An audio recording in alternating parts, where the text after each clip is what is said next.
Hi guys, and welcome back to another video, or welcome if this is your first time here. My name is Dana. I am a homeschooling mama to 4 little ones, and in today's video I am actually sharing the second part of my long overdue second part of my laying down the reel series. I did my first little video on this probably half a year ago now, so when I say overdue, it's definitely way overdue. When I initially did that first video, I wanted to turn around and film the next episode and do like a weekly Saturday episode until this book we completely went through the entire book.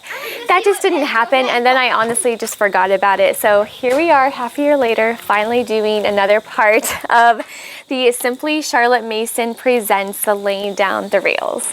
If you are not familiar with this, I will link it down below in case you do want to pick up a copy for yourself, but they have this one as well as a version for children and then all the kind of things that go with it. So I'll have everything linked down below if you do want to pick up a copy. I highly recommend it, especially if you are a mama of little ones.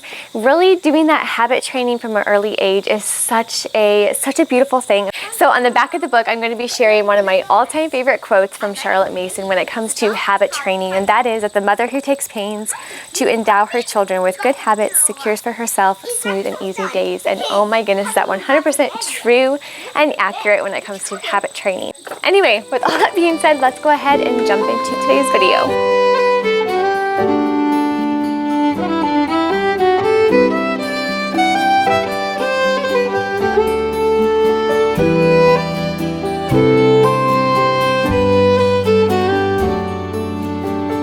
So habit training, this is something that has honestly incredibly blessed my family in so many different ways.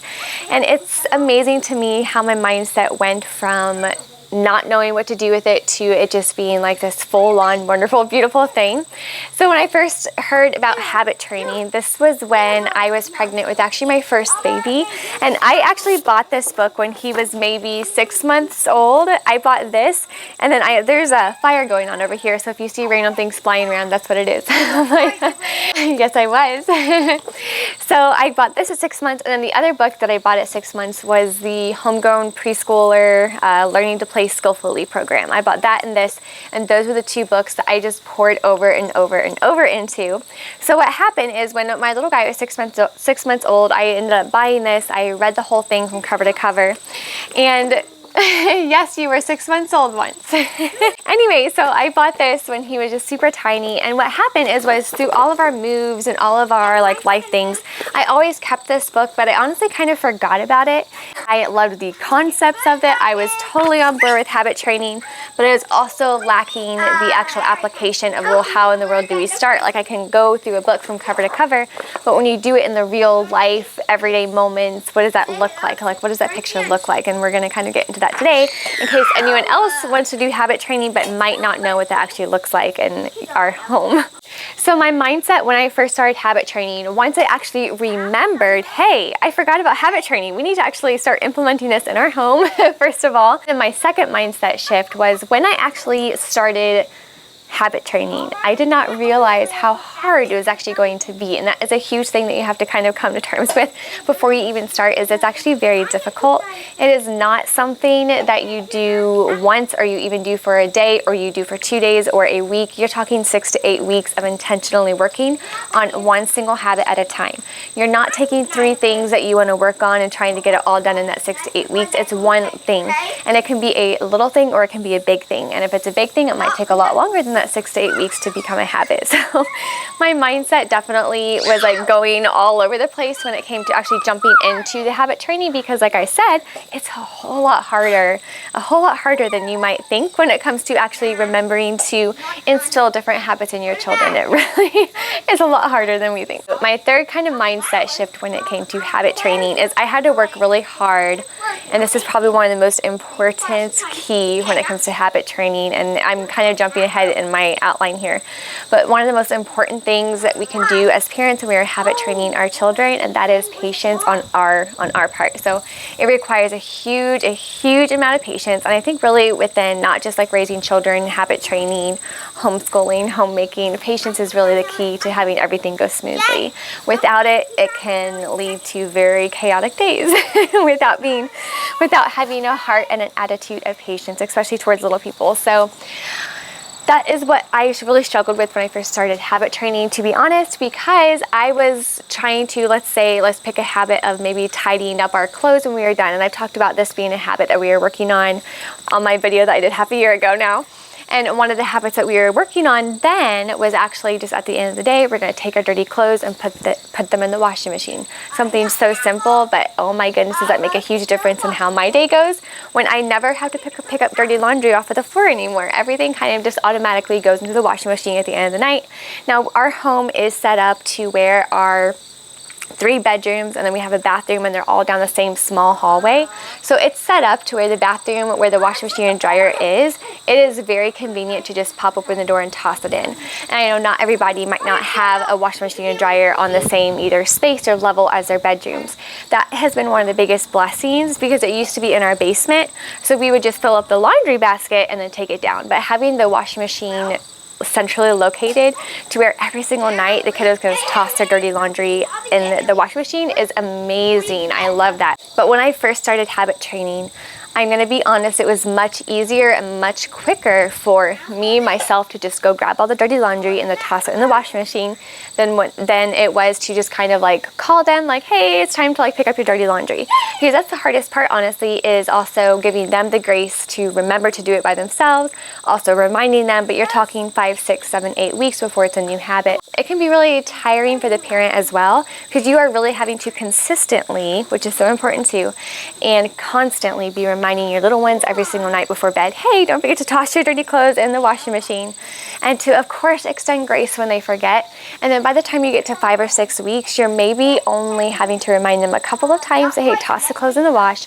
By your 7 to 8, definitely by 9 to 10 week mark, you are pretty much hands off. You don't really have to remind them. Very rarely will I have to remind them to throw clothes in the washing machine at night. And that is such a blessing. You have no idea how amazing that has been for our family. It's just something so simple, but it's genuinely something that I don't have to do as a mama, is pick up the dirty laundry and put it in the basket. That's something they do, and it teaches them responsibility and to keep things kind of nice and tidy. But I'm kind of getting ahead of myself here. What I was trying to say with all that was that our mindset, guys, when we are instilling these habits in our children, first, it does have to be one of patience, but then it also has to be one of like, we need to let go of the expectation that things need to get done right away and instantly on our timetables, and realize that we are working with these beautiful little people who have such young minds. Like, our minds are fully developed, yet we still have a hard time breaking habits and creating habits. Little people, yes, they can be molded and trained into be everything that God wants them to be, and it's our job to help them become what God wants them to be. But it is really also our jobs to kind of step back as well. And if they do something, and if it's not up to maybe our standards or how we think that it should be, it is also our job to be like, you know what, you did it, and it does not have to be perfect, and you did such a good job, and to not also go behind and like fix or correct, because then that discourages them too. Like, we want to show them like, yes, we need to make sure the dirty laundry goes in the washing machine and not in front of it, right? It's kind of like the whole mentality of, if the laundry basket's right here, then why put the clothes next to the laundry basket, like that type of thing. But it's just this whole balance of, you are extending grace, but you are also instilling a new habit in your habit training.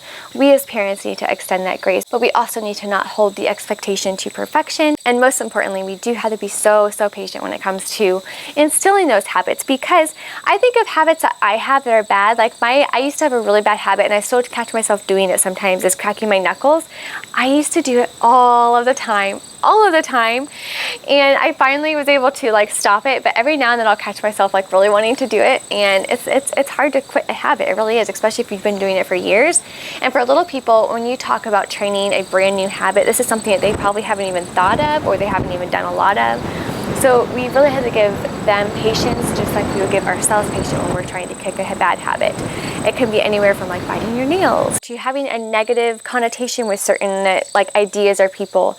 And it can be really hard to cut the thinking patterns and to quit the thinking patterns. It's incredibly difficult. Like, I have a hard time breaking certain habits, and I cannot require my kids to do this habit training thing perfectly when I can't break some of my habits too. I hope that is making somewhat of sense to you guys. I just try to find the balance between extending grace, but also kind of push the boundary towards, okay, we're training something, but I also don't want to, I also want to give them grace. And it's just like trying to find the balance of that. And every family is going to be different with whatever habit you are training in and what that looks like for you, what your parenting styles are, and what your parenting styles kind of like, you know, how your relationship is with your little ones. But for me personally, I've learned to just kind of reflect on what my habits are and how long it takes me to break them. It took me a while to break the habit of, you know, cracking my knuckles all the time. See, even when I'm talking about it, I automatically want to go like, okay, no.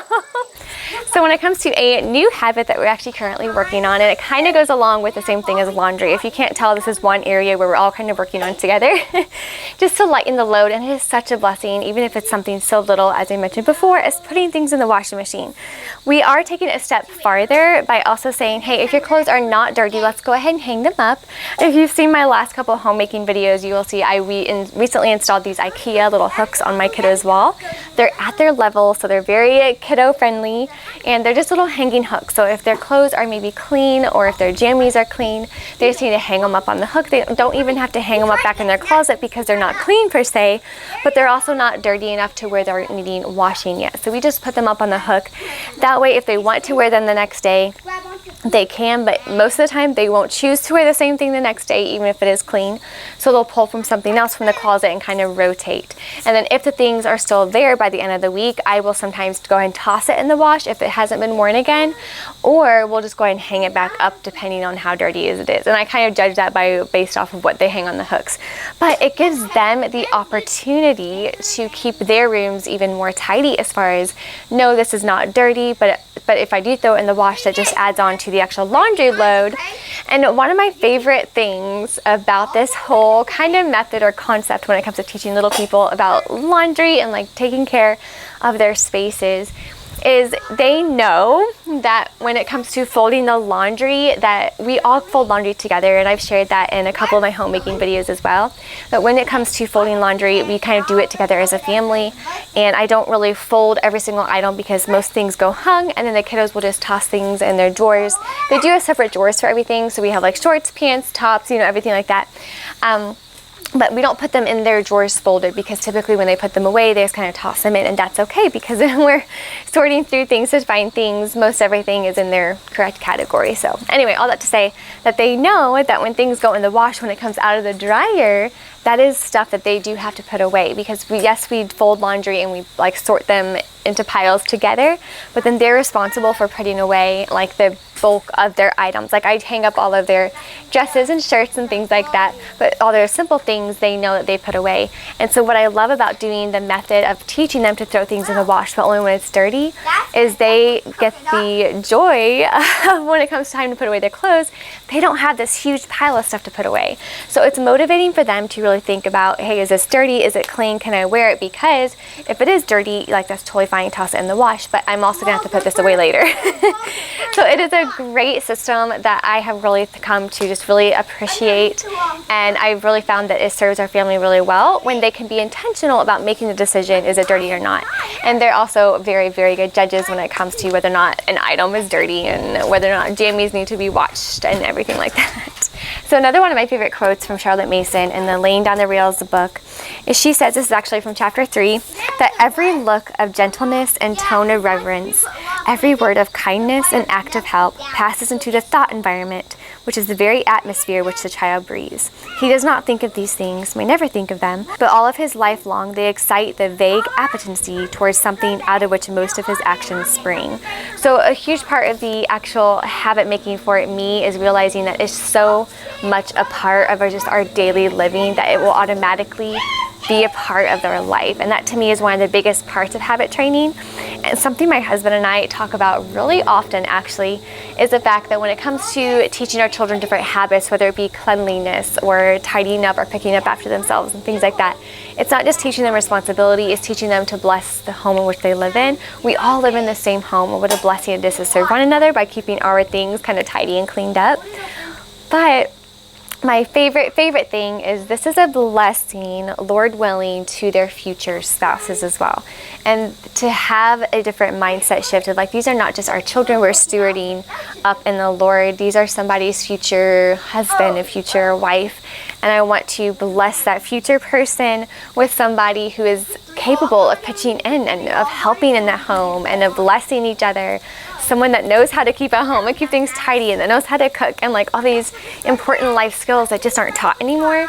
And a huge part of the reason that we love habit training in our home is it really does, as Charlotte Mason says, it becomes a part of their environment to the point where they no longer think about it. Like, my kiddos really no longer have to think about picking up their dirty laundry and tossing it in the washing machine. It really is just part of the home atmosphere, the home environment, and I love it. And it's such a blessing because like I said, it means that I don't have to do that anymore. And between all the homemaking and homeschooling and spending time with the kids, if we can treat our children as an equal part of our family's unit and have them all together share responsibilities, even if they're teeny tiny things that only take maybe 2 minutes a day, it's a big help. And again, it's teaching them responsibility and the value of, like I said, that tidy space. And it also teaches them the value of time, as I mentioned before, because when we are tossing all those stuff in the wash and then bringing it out in the dryer, it's teaching them the value of time because they know that if they pick these things up and hang it on the hook, if it's clean, that's less they have to do later than while they're putting it away, if that makes sense. So I love habit training. Those are the two biggest ones that has been the biggest blessing in our home when it comes to just the overall cleanliness and orderliness of our kiddos' bedrooms. It's such a huge blessing. It really is, guys, when it's, again, something so little, but it makes a huge difference. I promise habit training will make a huge difference in your home. But again, we have to be patient when it comes to instilling the habits. It's not something, as I mentioned at the beginning of the video, that will happen overnight. It does take a lot of time. So I'm going to kind of end it with one last quote and thought here, and this is again from chapter 3 of Laying Down the Rails. And it is another quote that says, "The whole group of habitudes, half physical and half moral, on which the propriety and comfort of everyday life depend." That is, that the whole group of habitudes, half physical and half moral, on which the propriety and comfort of everyday life depend, are received passively by the child. That is, he does very little to form these habits himself, but his brain receives impressions from what he sees about him, and these impressions take form as his very own strongest and most lasting habits. And I love that. So I have written in my notes here that really this actual whole idea, the goal is really to make them a very natural part of our home, where we're not really having to remind them to do it, because it's just how we naturally flow, how we naturally work. It's kind of like the same idea of the habit, our very first habit that we train was when you walk in the front door, we take off our shoes and hang up our coats or hang up our jackets, whatever you're wearing. And that habit, it took a while, but now it's like it's just a natural thing that our family does. It's part of our environment. It's part of our home, where you just take your shoes off, hang up your coat, and then we move on. It takes 10 seconds, maybe not even that, depending if you have what system you have in place. But it really does only take 10 seconds, and now it's a natural part of our home. And that little thing of me not constantly having to tidy up the coat area or the shoes, putting the shoes away, it's just something that's automatically kind of done and not something we think about anymore. And the second habit of tossing the clothes in, that's something that we don't even think about anymore. So pretty soon you're kind of establishing all these little habits, and yes, it will take a year or two, especially if in your little years, to instill all those little habits that you might want to train in your children. But this is just a big one that has helped us, and it's a simple one. We'll get into more habits eventually, and I promise not to wait another half a year before I move on to the next part. Well, guys, thank you so much for joining me for another part of Laying Down the Rails. I, again, will have it linked down below if you want to get a copy. My next part I'm going to do is still from chapter 3, and I promise I am not going to wait another half a year to do the next part. But I'm going to be doing kindness, courtesy, so different behaviors, so manners, and all the things that have to do, I guess within manners, that would be kindness and courtesy and things like that. So that's going to be my next part that we're going to be doing. And I'm going to try to have that out in October. That way I can move on to the next part, which I'm really excited about, because that's about mental habits. And I think that's a really, really beautiful topic to talk about, especially when it comes to mental habits and little ones, and how that reflects on us as adults and vice versa. So I'm really excited to be diving into this more. Anyway, I hope you guys did enjoy today's video. Until my next one, you guys have a great day wherever you guys are doing, and God bless. Bye.